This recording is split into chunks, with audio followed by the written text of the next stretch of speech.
do that? And I said, this is a G. You can't, he couldn't even reach because he was 7 years, couldn't reach the top chord. I said, that's fine. Just press the lower key. And there, that's it. That's a fake G. And then I started, as the months went by, it was wonderful because we started playing together. He playing the guitar. This is the day that the Lord has made, that the Lord has made.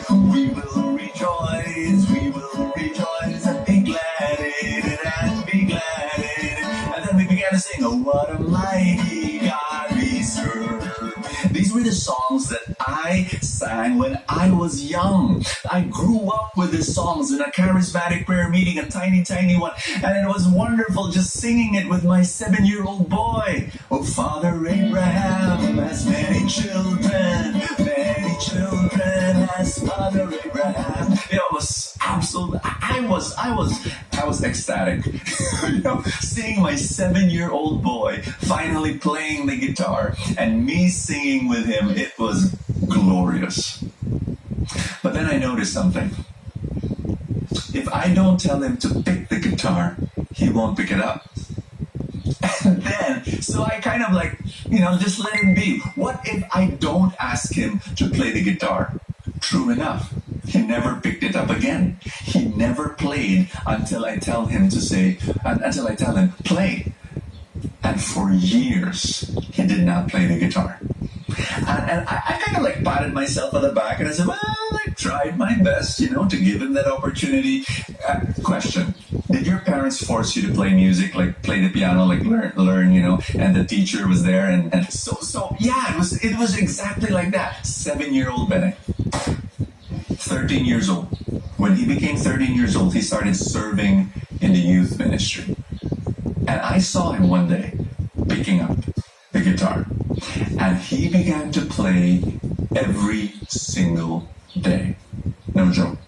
And then one day he comes up to me, 13 years old, he said, Dad, you think you can, buy me an electric guitar?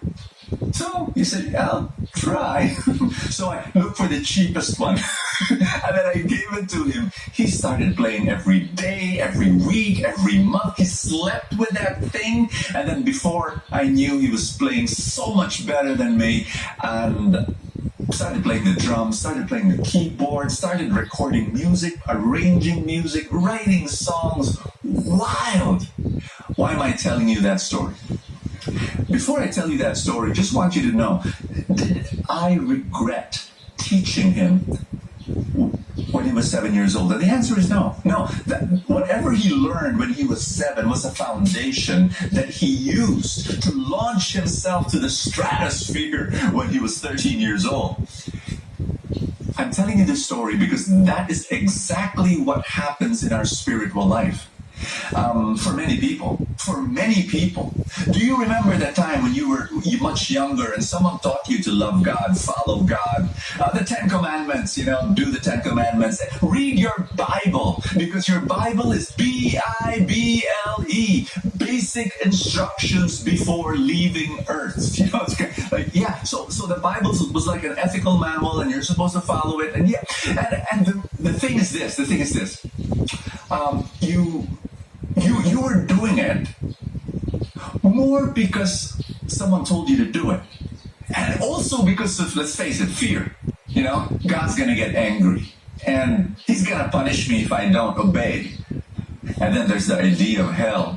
Ooh, hell, no, I don't want to go there. So that's the whole idea. And then something happens. You know what happens? God goes after your heart. And then you meet this God who loves you unconditionally, and you're blown away by the whole idea that this God of the universe thinks of you and is really, really into you. Like he really loves you and he wants to spend all eternity with you. And you say, how is that possible that this God gives himself 100% to me? And so out of gratitude, you just want to love him back. Now what happened? The 7-year-old Benny played the guitar because he had to. the 13-year-old Bennett played the guitar because he wanted to. The 7-year-old Bennett played the guitar with his hands. The 13-year-old Bennett played the guitar with his heart. And in the same way, this is exactly what happens to many people in their spiritual life. Once upon a time, you followed God because you had to, but at a certain point, when you open up your heart to the tidal wave and the avalanche of God's love, you're gripped by that love, and then you follow God because you want to, because you want to. And that, for me, is a great introduction to what we're talking about today. Are you ready to read our key passage? Go through it. In verse 17 of chapter 5 of the Gospel of Matthew, Jesus says, "Don't misunderstand why I have come. I did not come to abolish the law of Moses or the writings of the prophets." Do you know why Jesus says, do not misunderstand? I'll tell you why. Because there was a misunderstanding. There were religious leaders at that time who were thinking, oh, Jesus is going to abolish the law and the prophets. Look at him. Before I explain to you why there was such a big misunderstanding, is what's the law and what's the prophets anyway? That's what the verse says. The law and the prophets were the two pillars of Judaism, their religion. What's the law? Every time you see the word law there in the Gospels, that's about the Torah. The Torah would be the first 5 books of our Bible: Genesis, Exodus, Leviticus, Numbers, and Deuteronomy.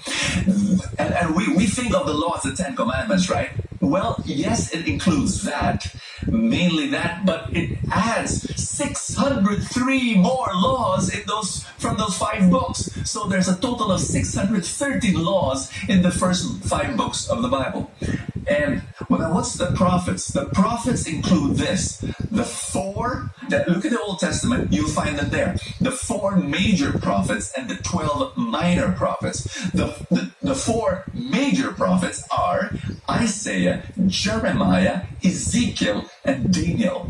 And then the 12 minor prophets are, I'm going to read them to you: Hosea, Joel, Amos, Obadiah, Jonah, Micah, Nahum, Habakkuk. That's a soft drink? Never mind. Terrible joke. Zephaniah, Haggai, Zechariah, and Malachi. All right. All of those are in your Old Testament. And so you've got the Torah and the prophets are the 2 pillars of their religion. And the religious leaders were saying, he's ditching them. Look at him. Why did they think that Jesus was going to throw away all of this in the garbage bin? I'll tell you why. This is a story also in the Gospel of Matthew.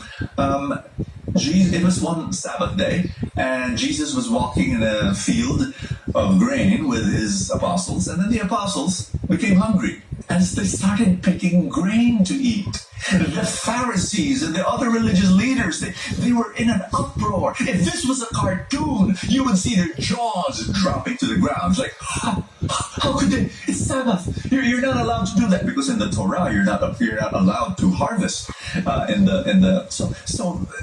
And then Jesus, just maybe a few hours after that, starts healing a man, on the Sabbath. And the religious leaders were probably saying in their minds, and they said this in different ways, like, why do you heal on a Sabbath? Heal people on a Monday or on a Wednesday or on a Thursday, for crying out loud. Why on a Saturday? Which was Sabbath, Saturday for them. So anyway, but that was not all. The reason why they had this giant misunderstanding that Jesus was abolishing the Torah and the prophets was this. Also in the book of Matthew, Jesus eats in the house of Matthew. By the way, we're studying the Gospel of Matthew, right, for 2 years. So really deep, beautiful. So Jesus was eating a meal in the house of Matthew, who was a tax collector. Well, of course, he brings his friends who were also tax collectors, and it says they're the scum of the earth. These are the prostitutes and the drunkards. And guess what? chances are very high they broke also the other laws. Like one guy brought a Tupperware of crispy lechon, another guy brought gambas, and the other guy brought, these are food that you cannot eat according to the Torah, the law of Moses. So you can just imagine that the religious leaders were saying, look at that. The reason why they had this giant misunderstanding that Jesus was throwing away the law, here's why. Because Jesus was befriending the lawbreakers. And that's why. And so Jesus says, I am not abolishing the law. I want you to think about this. Why don't we read that Gospel, Matthew chapter 9, verse 10 to 12, just to, that's what happened. Matthew invited Jesus and his disciples to his home as dinner guests, along with many tax collectors and other disreputable sinners. But when the Pharisees saw this, they asked the disciples, why does your teacher eat with such scum? When Jesus heard this, he said, healthy people don't need a doctor, sick people do. So this was the reason why there was such a misunderstanding. Now, I want you to think about this.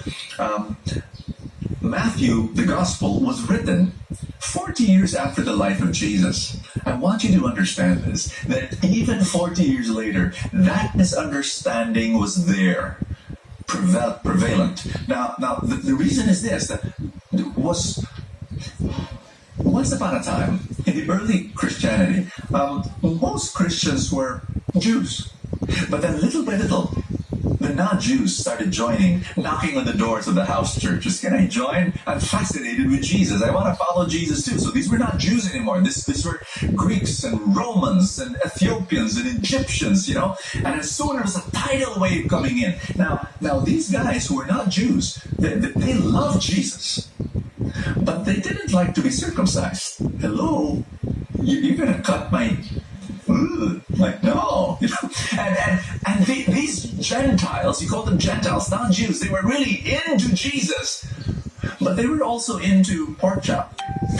and their pork adobo and their pork barbecue and their chili crabs. And, they were kind of scratching their heads. Should we follow your Torah? We're not Jews, but we love Jesus, And so they said, how is that? And we also like wearing T-shirts with 40% cotton and 60% polyester, which was against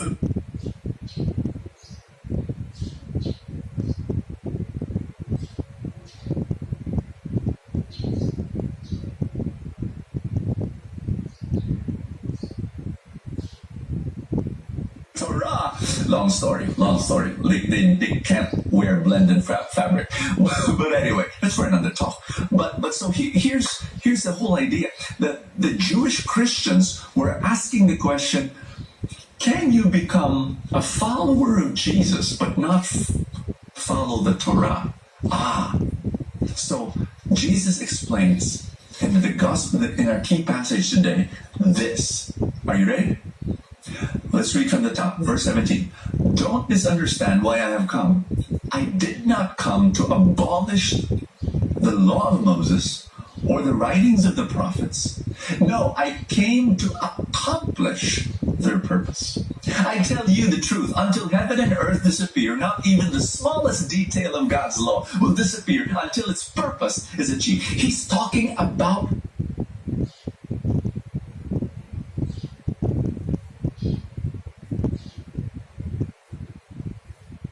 purpose. The law has a purpose. I'll explain what that means. So if you ignore the least commandments and teach others to do the same, you will be called the least in the kingdom of heaven. But anyone who obeys God's law and teaches them will be called great in the kingdom of heaven. And then he says something controversial. I warn you, unless your righteousness is better than the righteousness of the teachers of religious law and the Pharisees, you will never enter the kingdom of heaven. I want you to know these Pharisees, these religious leaders, they were Bible professors. They memorized 613 laws. 613. For crying out loud, I cannot even memorize the birthdays of some people in my family and the phone number of my wife. I kind of like confuse they didn't have that problem. They memorized 613 laws and to the minutest detail. These were the holy